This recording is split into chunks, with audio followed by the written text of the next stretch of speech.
అనుదినము దేవుని కృపావర్త కొరకు ఎదురు చూస్తూ ప్రార్థిస్తున్న ఆత్మీయులారా, నేటి వాగ్దానంగా కీర్తన 50:15 ఆపత్కాలమున నీవు నన్ను గురించి మొరపెట్టుము, నేను నిన్ను విడిపించదను, అప్పుడు నీవు నన్ను మహిమపరచదువు.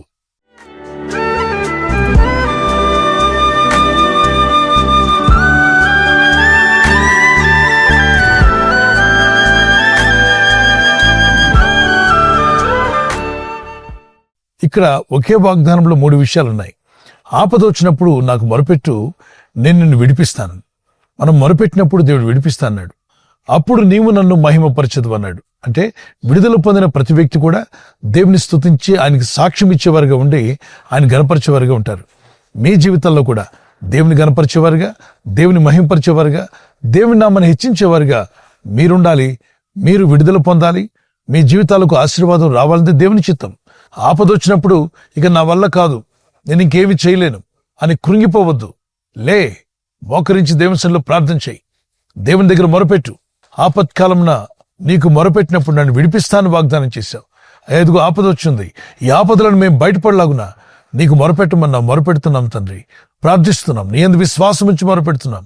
అడుగు ప్రతివానికి ఇస్తా అన్నావు, వాగ్దానం చేశావు. మత్తయి సువార్త 7:8 అడుగుడే మీకు ఇవ్వబడును, వెదుకుడే మీకు దొరుకును, తట్టుడే మీకు తెరవబడును, అడుగు ప్రతి వాడు పొందుకుంటాడు అన్నాడు.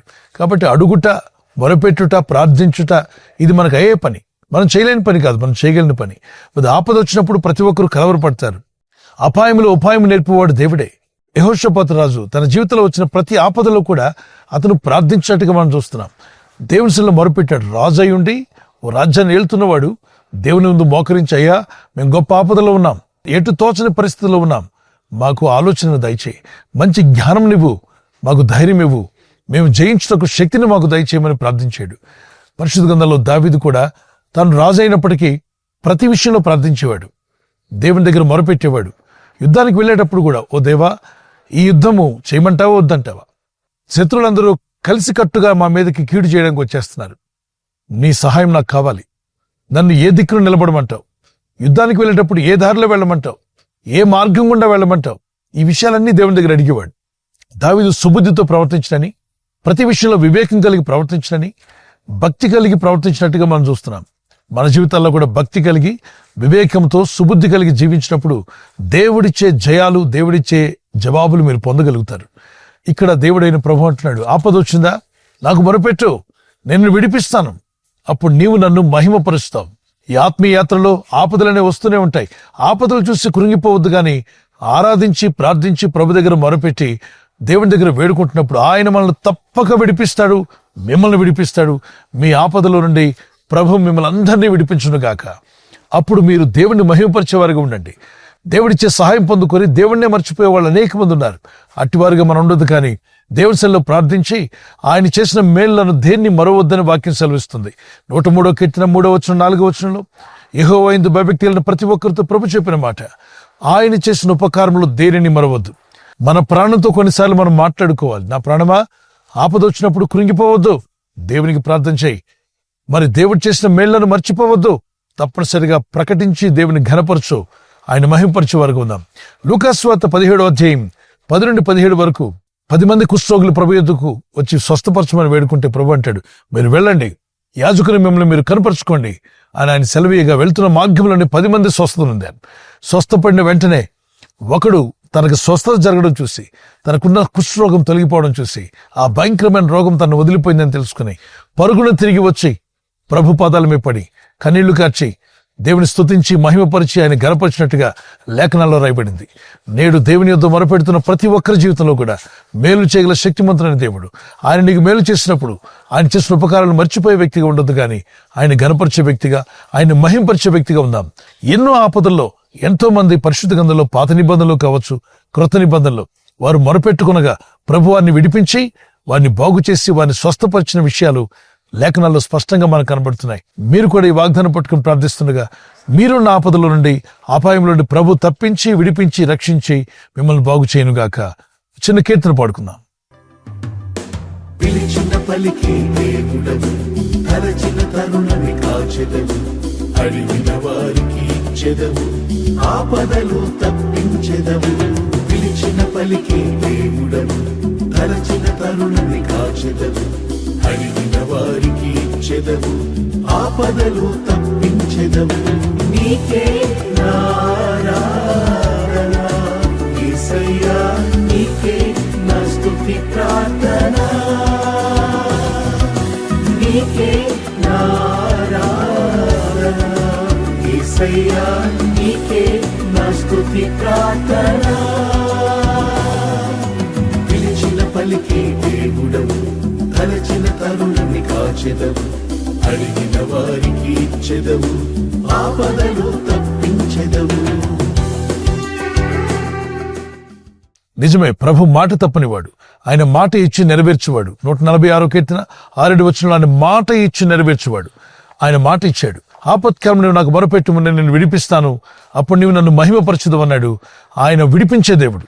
ఆపదలు లేవు, మంచిగా ఉన్నామా? ప్రార్థించు, రాబోయే శోధనల నుండి తప్పించమని. ఒకవేళ ఆపదలో ఎదుర్కొంటున్నావు, ఇబ్బందుల్లో ఉన్నావు, మొరపెట్టి ప్రార్థన చేయి.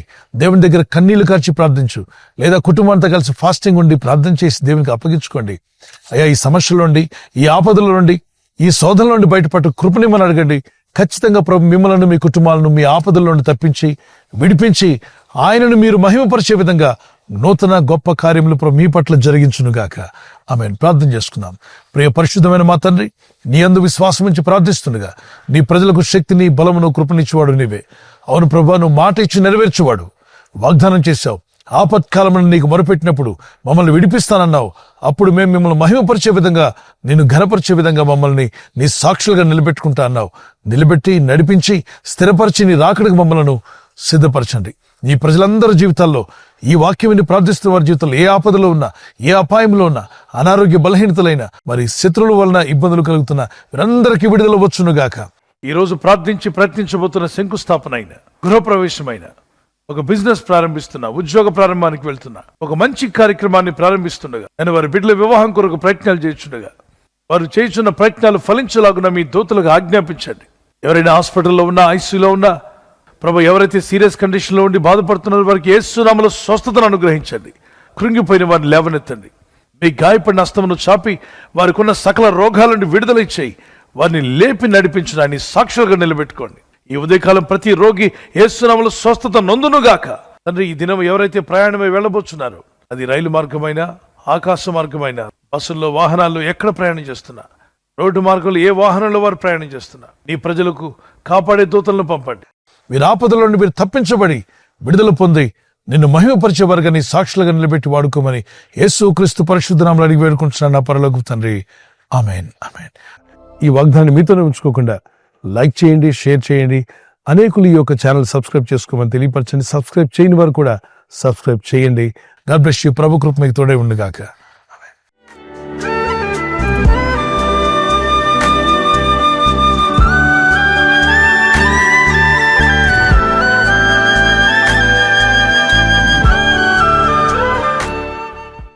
మరి బర్త్డే ఉన్న వారికి happy birthday to you. Many more returns of the day. May the Lord continue to bless you. నీ ప్రార్థనలన్నీ యెహోవా సఫలపరచును గాక. May the Lord grant all your request. Psalms 20:5. కీర్తన 25వ వచనం. నీ ప్రార్థనలన్నీ యెహోవా సఫలపరచును గాక. May the Lord bless you with this words. ప్రభు మిమ్మల్ని దీవించి బలపరచాలి మా ప్రార్థన. కుమారులు, చిన్న బిడ్డలు, పెద్దవారు మొదలుకొని మరి హ్యాపీ బర్త్డే. మీకు దేవుడు దీర్ఘాయుష్నివ్వాలని, మంచి ఆరోగ్యములు కలిగి దేవుని వాక్యంలో ప్రార్థనలు ఎదగాలని మీ నిమిత్తం మా ప్రార్థన. మీ ఆత్మ వర్ధిల్లుచున్న ప్రకారము మీరు అన్ని విషయాల్లో సౌఖ్యంగా ఉంటూ, ఆరోగ్యంగా ఉంటూ వర్ధిల్లాలని మీ కొరకు ప్రార్థిస్తున్నాం. God bless you. Many more returns of the day. Wedding anniversary జరుపుకున్న వారికి we wish you all the best. Happy anniversary. Many more returns of the day. ప్రభు రాకడాల్సిమైతే silver jubilee, golden jubilee, platinum కూడా జరుపుకునే కృప దేవుడు మీకు ఇచ్చునుగాక. యెహోవా తన్ను ప్రేమించు వారందరినీ కాపాడును. కీర్తన 145:20 వచనం.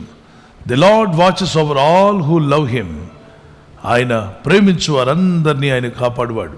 ఆయన ప్రేమిస్తూ ఉదయకాలం లేచి ఆయన ప్రార్థనలో ఉన్నారు కదా, ఆయన పాదసన్నిధిలో మీ ప్రేమను వ్యక్తపరిచారు. దేవుని కాపుదలు మీకు ఎల్లప్పుడూ యేసు నామములో ఉండునుగాక. God bless you. భార్యాభర్తల మధ్యలో అనురాగము, ప్రేమ, ఐక్యత, దాంపత్య జీవితంలో దేవుని సహాయము, అలాగే ఒకరి పట్ల ఒకరు ప్రేమ కలిగి జీవించడానికి దేవుని సహాయం మీకు కలుగును. భార్య భర్తకు లోబడాలి, భర్త భార్యను ప్రేమించాలి. ఈ 2 సింపుల్ వచనాలు మీరు పాటించగలిగితే మీ కుటుంబాలు అద్భుతంగా దేవుని ఆశీర్వాదాలతో నింపబడతారు. God bless you. ఈ ఛానల్ను మీరు సబ్స్క్రైబ్ చేసుకోవడం వలన 2 పనులు జరుగుతున్నాయి. ఒకటి, సువార్త జరుగుతున్నది, ఆత్మలు రక్షించబడుతున్నాయి. రెండవది, పేదలకు, అనాథలకు ఈ ఛానల్ ద్వారా సహకారం అందించడం జరుగుతుంది. మనం సబ్స్క్రైబ్ చేసుకోవడం వలన అందరికీ సహాయం చేసిన వారమవుతున్నాం. ఖచ్చితంగా ఈ యూట్యూబ్ ఛానల్ను సబ్స్క్రైబ్ చేసుకొని బెల్ బటన్ ను క్లిక్ చేయండి. మీకు వెంటనే మెసేజెస్ పంపబడతాయి.